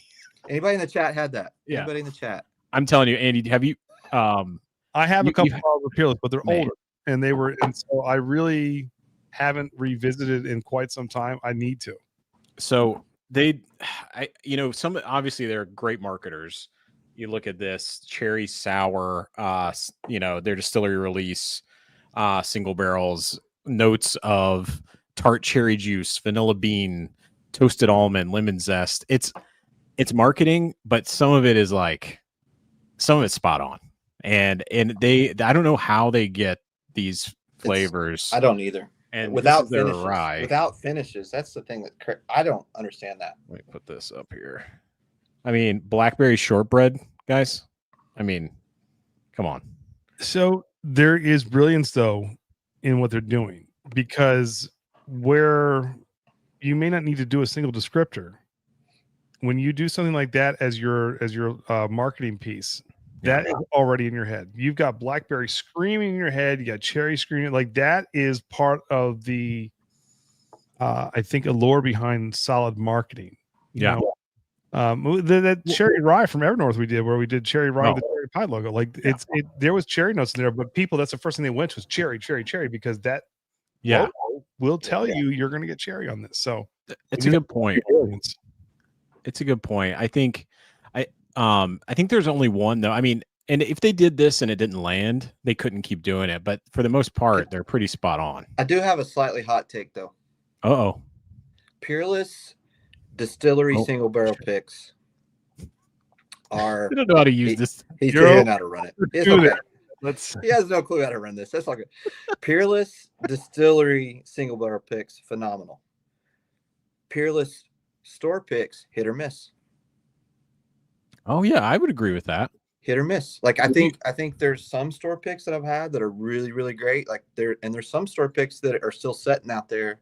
And I think where we're at though too with Peerless, this is really interesting, right? It's like we're getting in, it's like Still Austin. We're getting into that age group where they're starting to do some things that are like crazy special. And I was going through in my head, I was like, how many really good distilleries are getting very close to having 10-year-old bourbon? Peerless is one of them. Like I think next year we will see the first ever age stated Peerless at 10 years. And what happens then? Like that's I can't kind of wait exciting. for that. I can't wait for that. Well, hey, Starlight just released their 10-year. Yeah, for how much, Mac? And I didn't get it. So here's the thing. In your hunt video that you do at your house, if there's not a Starlight at $250, I'm going to give you a cookie. Because I think you make buys and you don't tell us. So I would never do such a thing. I think because so this happens often with you. It's like, I bought it. That happens all the time. When have I done that? Oh, like every other day. Oh, that you're Todd. That Brett is Todd. I mean, seriously, like I'll say, hey, did you see this? I bought it. It got to the point where I had to say, your card or our company card? Like it gets to the Hack. I'll let you tell the maker's story. Oh yeah, so we were talking about different whiskey clubs we're in, and this is it. This is the last story. And and like it's getting time for whiskey release season. So Mac and I are going through like, okay, well, let's figure out a show where we talk about the releases coming out, and we'll get all excited about it. And I'm sitting there talking to him about it. He goes, "Oh shit!" I said, "What?" He goes, "I may have just gotten a cellar age because I forgot that I'm in the Makers Club." The man forgot he was in a whiskey club. He's in so many fucking whiskey clubs. He didn't even know that he was in the Makers Club until it hit his credit card, and he's got a cellar age coming to his house. This is why we need an intervention. That one. Don't feel bad, Brett. I did that with Westford whiskey, and I kept getting these bottles. Like, why do I get all these bottles of Westford whiskey? And then I was like, "That's your story." Thank you so much. And I realized that. I guess I had one too many on a drunken bender one night drinking whiskey, and I signed up for their club. And next thing you know, I've got like 6 bottles. They just keep coming in waves. I'm like, God, son of a bitch, these things are expensive too, because they're not cheap coming out there from Washington State. I mean, I had to actually call the company. Thank you. I would like to remove myself from my subscription. And the lady goes, well that's an awkward conversation. No, she said, I'll give you a special deal. We'll give you a free bottle of their another bottle. That's the problem here. Dude, and then you can keep your subscription going. You can cancel anytime. It's like, well, that doesn't sound bad. And then I hung up and I was like, no, wait, she just bamboozled you. I had to call back again like a week later. Like, no, I decided I'm really done this time. It's not you, it's me. And it's just one of those things where I had to. It's always well. I'm glad I'm not alone. I do it for the people. Mac. Now you can feel like not alone. You can feel you have company. You're in so many whiskey clubs. You do not remember which ones you are, nor do you remember if they're going to send you a highly allocated bottle. I'm not in that many. Todd, Oh, we counted. We were just talking about Peerless, which yeah. the single barrels. Anyway, we need a Peerless single barrel. Well, Andy, we have to work on that. Let me shift. Question here. Sure. Disappointing big picks. We don't have to, and I'm gonna lead Woodford.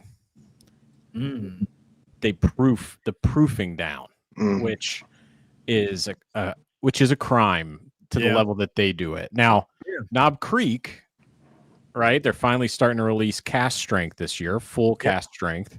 Is that one? Yeah, there you go. Yeah, so this is a 123. Nice. This is nice tater sticker. Nice.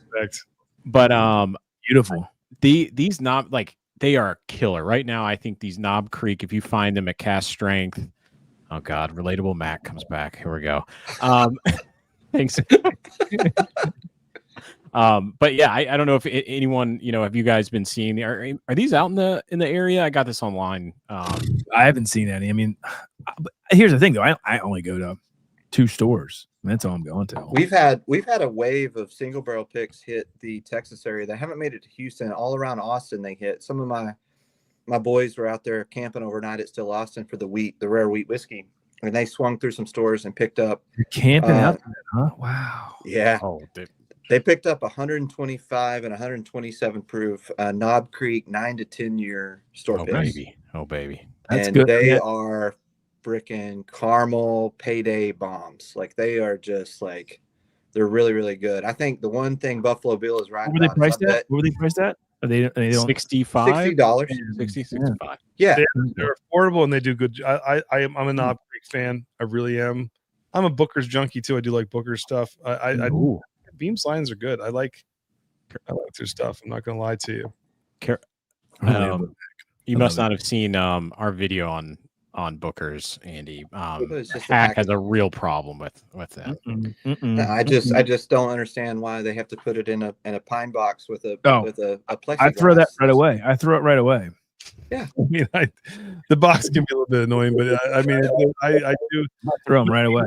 You got to get the bowling pin out of the box. So it's like, the bowling pin, baby! Bowling pin. It's coming back. There's been some inappropriate comments made about what's going to happen with that bowling pin that I probably shouldn't talk about, but here we go. It's very suggestive, that bowling pin. This is Hackamack after dark. Ooh, it's the best Hackamack. Well, we don't have. Never mind. I have a comment. I got to go right back down to where we were on Tuesday. I don't got to do it. I was gonna go there too. Sweet Cindy might go there. Best comments, by the way, Sweet Cindy ever. Yeah, Sweet Cindy. Look, there's no one sitting in my chair. No one. Does Ben know someone sitting behind him? We all are thinking about that. Like, I think he does, but I'm not sure. And is he alive?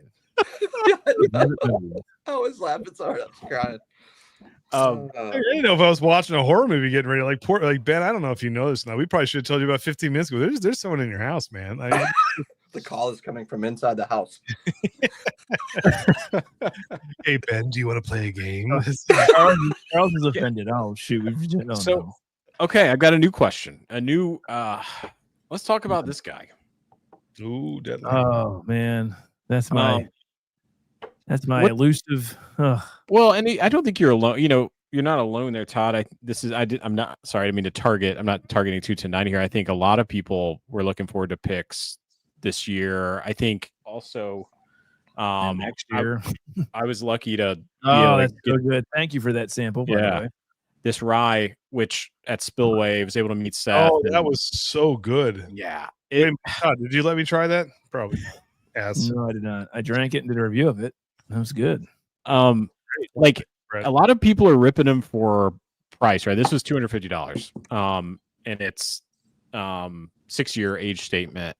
And yeah, people are ripping them. And then the availability, I think, of the single barrels and what's happening in stores, I'm along the lines of he can do whatever he wants, right? He's doing some killer stuff. But what is we don't have to what do you know about the future of picks? Like how's it happening? What's going on? What do you know? All we know is what he's told us, which is text him in August, and he'll let you know if there's any availability, and there was none. So we've had him on. I mean, I think he's pretty. He rewards people as he has established relations with. He does not like to do a lot.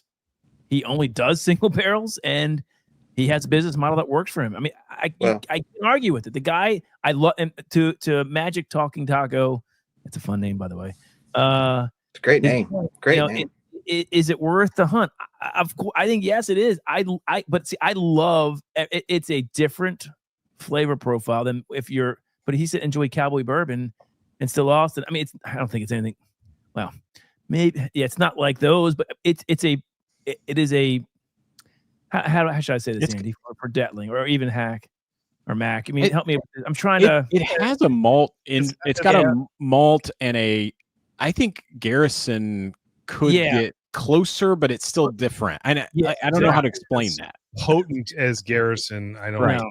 I just think Garrison's just very big. Garrison's more leather. It's more leather forward, right? Garrison, Texas, it's like rodeo bourbon. Like that's what I will say, Andy.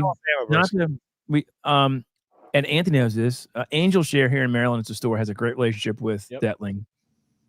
They've done a ton of picks with them. Andy, there you go. I've gotten to contact with the owner of that store. We may have an in. What? Oh yeah. We'll talk offline. What? We'll talk offline. I haven't talked to you. I just found. I'm not trying to break any news here. I will. No, not for this, but just that she can help us. She wants to collaborate. It's a great, I think, opportunity for us to get into places we can't. I will not reveal my sources, but I will tell you guys that I believe that Seth is down to, in terms of distribution now in the state, one store that he'll do business with, and there is a reason, and I'm not going to get into it, but so that's our in right there, and so there you go. So I think it's true. That a little bit too. That book that checks out for what he told us. Okay, all right. And I'm not gonna. I don't want to tell anything but I'm just telling you. Seth does whatever the fuck Seth wants. Yeah, he has. That's it. He does it how he wants to. Lines already set up with people he likes to work with, and that's how it goes. So if you don't want that, then you're out. And we'd do anything to get it. I'd do anything to get a pick. The system's screwed up anyway, right? I mean, it's screwed up, and So this is great. But anyway, Andy, we'll talk later. If it happens, it happens. I'm not. I don't know if it happens. My soul. Todd can do his OnlyFans to get him, but I'm not doing anything crazy to get it. So it's good, but there's a lot of good stuff out there. So whatever. So we're gonna start. We're getting towards the end of our time. We'll wrap it up. We're gonna an hour and a half. By the way, this is our largest viewership we've had. We almost have 50 people. So thank you. Thank you guys. Like, we really appreciate it. It's because of you guys. But what have we left out? What single barrels have we not talked about? So I want to talk about one that we haven't talked about that I'm hearing they're going to start doing single barrel picks, and they used to not do it forever, and that's Redwood Empire. Oh, they're doing them. I think they're definitely doing them. So, and I don't think they've done them too much before. No, they have not. Does that chat? Does that any intrigue in some Redwood Empire cast strength type stuff? Are people like pumped for that? I don't know. I'm curious. So when I went to Whiskey Riot here in Houston, I talked to them about doing a potential pick. I don't know. And they were like, "No, we don't do it." And then a few months later, I started seeing picks come out. So I thought, interesting. So I think it's new. I like what they do. I think Andy's in this. I think that we're fans of what they do. I'm not sure everyone knows how great they are, and that could be a tough sell. But as Domingo said, absolutely, Haystack Needle, it can be delicious. Yeah, I think they have some great stuff up there. So, yeah, I mean, depends if it's their own distilled or not. That's another thing. Yeah. So anyway, I just one that people aren't talking about yet. I got the special Glen out. Hack. Oh, what's going in the special Glen? Fancy. Hey, let's put it this way. Hey, that's a signed bottle. That's a signed bottle. Sorry, you don't have it. It's a signed bottle. Okay, it's a signed bottle, everyone. So I like that you're opening that because, look, guys, no pressure at all, but let's do a pick together at Still Austin. Andy, that's the way to go. I'd love that. In fact, Redwood is 2 hours from Atwater. I could go out and do a crash and then do a Redwood and then maybe take a little puddle jump over to Austin. And Andy, I travel for work as well, my friend. So I got travel points for days. So you just let me know. Andy, Hack is very good friends with Christian as well. Andy and Christian, and we go back 2-3 years now, so we're old friends.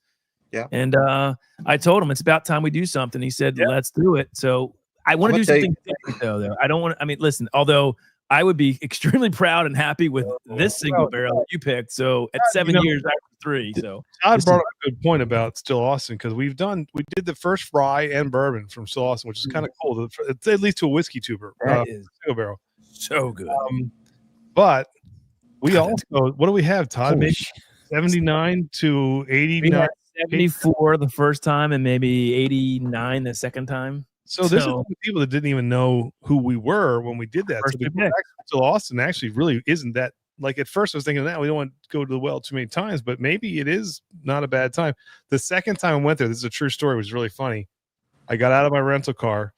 Christian presses play on the stereo system and starts playing Pour Some Sugar on me as loud as he can, because let's go. He starts rocking. I was like, there you go. You're ready. Yeah, they do a great job. To do the pick, I understand we were very fortunate to get to do a pick at the, can't really call them rick houses. They're more rack house, like just kind of sheds or whatever.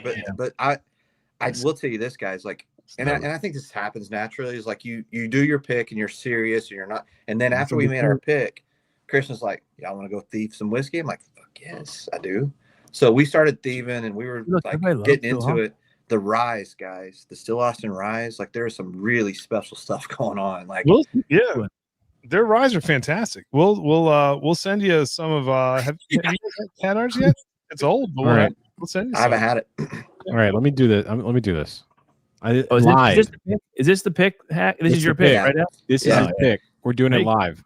It's the only signed bottle. It's a one of one. Yeah, I didn't get a signed bottle. That's all right. All right, Hack. I'm gonna give it to you straight. All right. Fresh crack. I'm nervous. I hope we're not separate and different on like we are for one other. We're usually pretty good. We talked about that while you were gone. Cigar batch on. Oh, I love this bottle. This nose is incredible. How great! It's so good. I'm like shocked at like what is. Yeah, that is like mine kind of nose. Cherry, like cherry for sure. Cherry caramel dolce. What is this? Oh, okay, here we go. I was hoping I'd hate this. It's actually better than you would trash me. Well, as love the viscosity on this too. God damn. Nose doesn't mean shit, so let's get into it. Yep. All right. Go ahead, admit it, man. That's sex and sass right there. That's good stuff. That's good stuff. Oh, that's so good. It's only 110 proof, which is crazy. Too. And it's so viscous, and it's and the nose matches the palate too. Yeah. Like it's about 0.8 proof from barrel entry.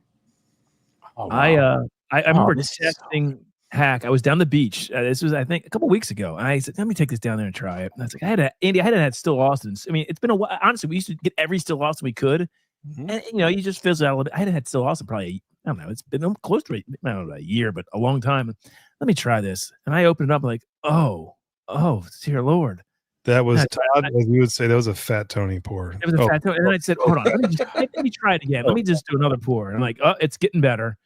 And then I texted Mac. I said, Mac, I've got to tell you something. I said this. I haven't had Still Austin in a while. It reminded me of why I love them so much. Yeah.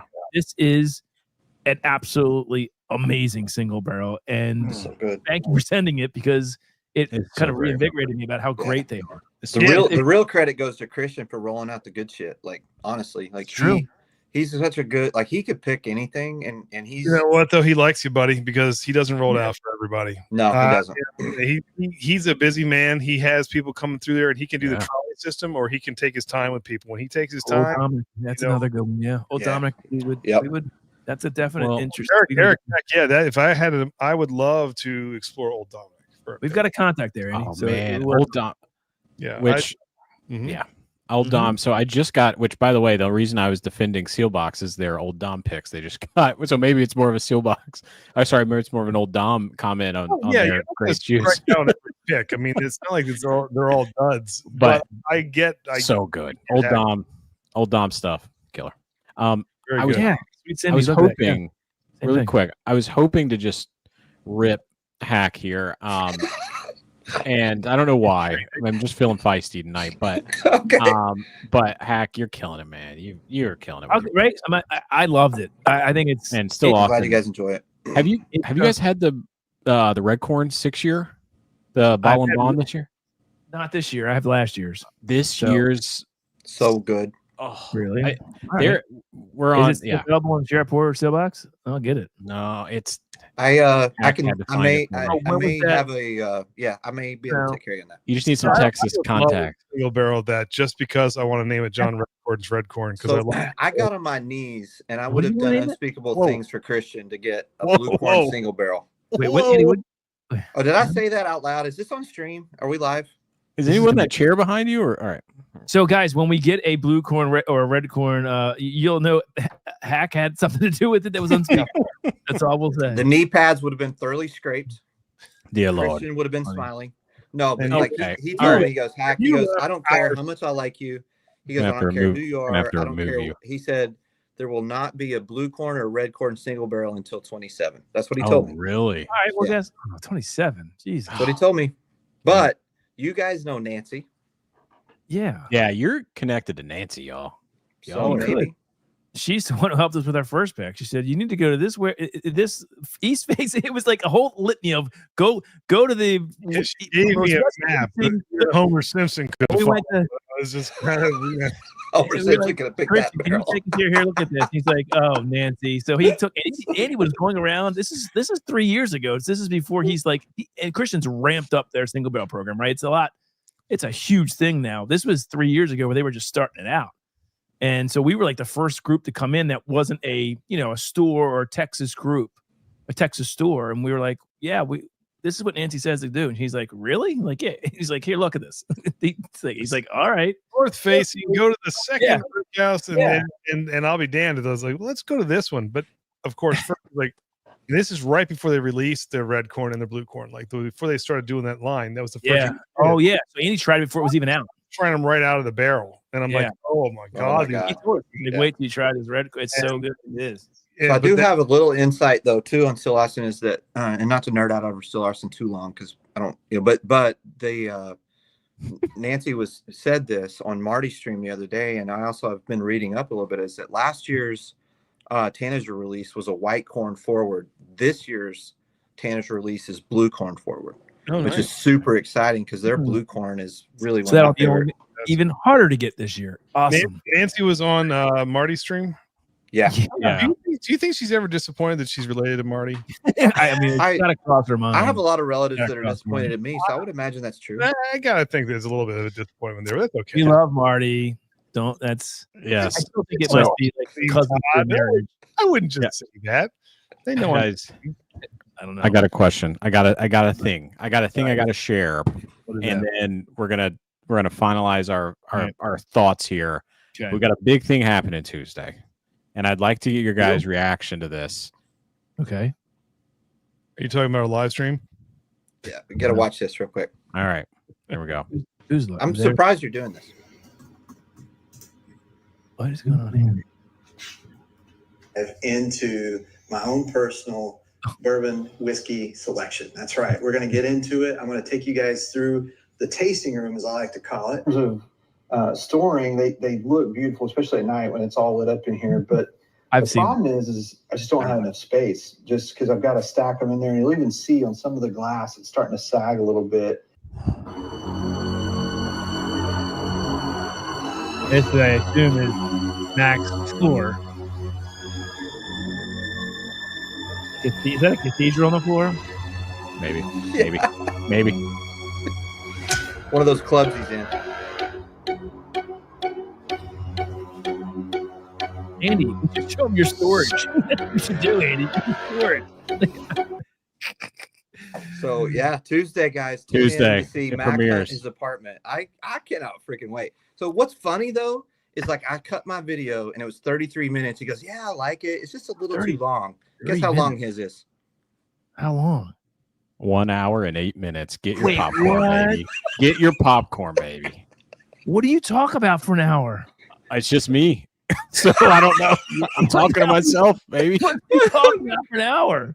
So you're talking about the king of 1 minute. Clip that. Tuesday. It's going to be at 7:45, so we don't run into your stream. Yep.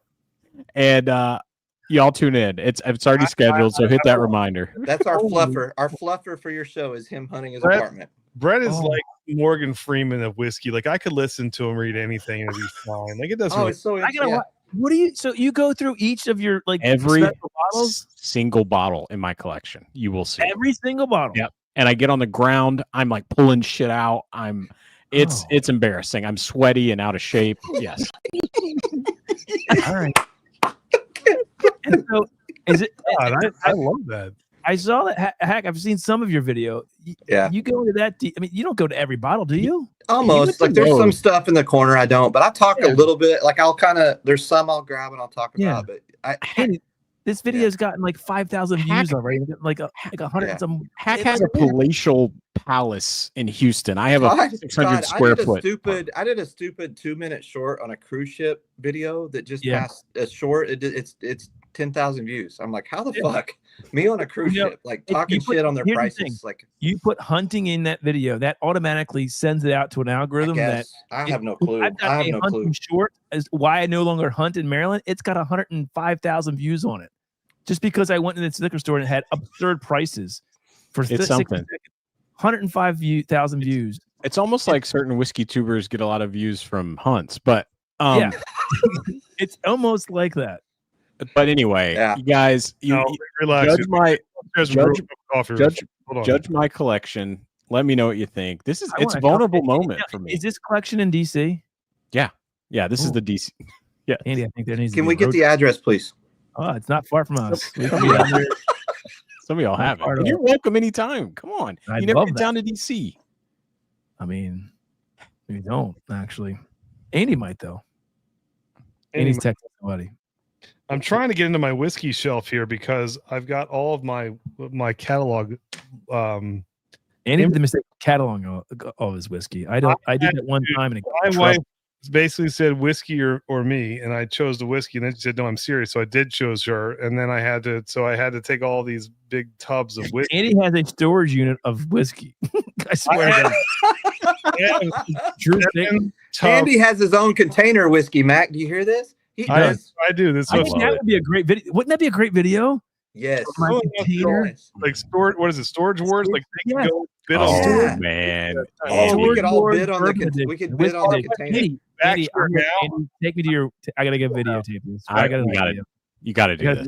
Gotta do it. I still probably have 300 bottles in the house. Like that's the problem. That's okay. We can say, and there's more. And we open up the thing. Here's the dish. And it's like freaking warehouse of whiskey. It's bad. Man. You know what? People are look at the. All right, people. Y'all don't know what's up. Come on. Dave said he can post the address. I know Dave knows. Too many of y'all know my address. That's the Corey one. Said Corey said you'll have 39 minutes on the buff turkey section. That's a great one, Corey. That's so good. Oh my God, Corey! Right. Well, that's so good. Hey guys, I know we're rounding up here. Again, Todd, Andy, life goals. I want to hang out with you dudes in person someday, have some pours, have some fun. For sure. Let's do a barrel pick together sometime eventually. I think that sounds fantastic. From the bottom of my heart, eternally grateful for you guys supporting us. You guys, like we love you guys. And we just want to say thank you. Nah, man, right back at you, right, Andy? Hey, whiskey should be fun, right? You guys are fun. We love hanging out with you guys. You guys are good people. And if we do a buff turkey together, we can name it. It puts the lotion on itself in honor of. That's a great. We have to. What do you call it? Tater sticker writes itself. Wait, what's it gonna be? What's it gonna be? You don't get it, Todd? We could put Buffalo Bill's ahead on Buffalo Bill. Oh yes. Well, we do have a trip going. So, Mac, you kind of know possibly what we're doing soon. So I don't know if I can say anything, but can't wait. Nothing set yet. It's not long enough, and he's going to tell you a social security number. He doesn't. I would trust Mac with my social security number for sure, no doubt about it. I put that That's shit how up immediately. Well, y'all, thank you so much, guys. So Tuesday, y'all are streaming, right? Same time, same place. Yeah, we are. Channel? I don't know what we're doing, but we're doing something. I may be on the road, brother. Jesus Christ. I may be hotel rooming it up on Tuesday night. That's fine as long as you're on. No more like hour in the show. You're not here. No. Well, you always kill it. Y'all always kill it. Speaking of killing it, there is not much left, my friend. And Oh, I love it. Absolutely, I love it, man. I'm so glad you like it. In fact, I'm gonna do the bottle kill here for the rest of the night. Well done, Andrew. Hell yeah. Pour this out there, Frank. This was awesome. Appreciate you guys. We'll see. Yeah, thank you for having us. I'm glad a lot of people showed up, and let's every Sunday night, guys, just come back. Yeah. Thank you guys. You guys, man. Thank you so much. Yeah.